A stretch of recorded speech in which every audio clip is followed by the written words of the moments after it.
everyone. The efficiency of management depends upon delegation of authority. Yes, my today's topic is delegation of authority. Delegation of authority takes place between two, that is, between the superior and the subordinate.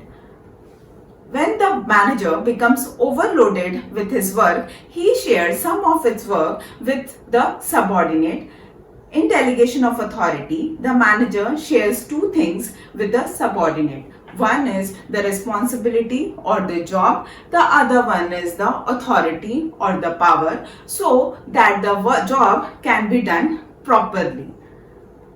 Let's come to the definition of delegation of authority. It says it refers to a process of sharing of task or responsibility, which I've already said that he shares the job, task or responsibility, and authority between a manager and his subordinates. That means authority is the power which he gives so that the assigned work can be completed on time. Delegation of authority is based on the principle of division of work. That means the work is divided depending upon the competency level of the subordinate. Next comes that the person who delegates is known as delegator. That means superior is known as delegator because he is delegating the authority, and the other person, that is subordinate, is known as delegatee.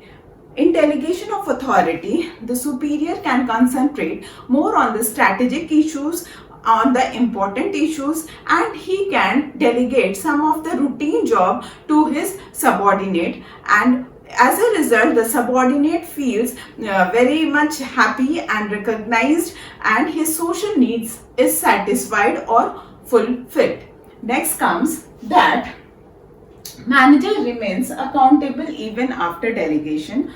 So, manager can delegate the authority, manager can delegate the responsibility, but manager cannot delegate the accountability or answerability. That means it has to be with the manager.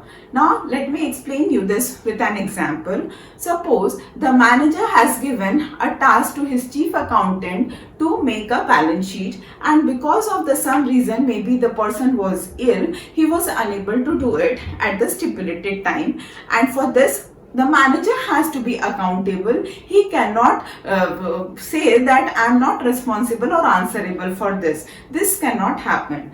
Moreover, the manager can redelegate the work to any of his subordinate by seeing that the person is unable to do it. So, manager can redelegate the work to any of his subordinate, but he has to be accountable even if he is delegating or redelegating, whatever he does.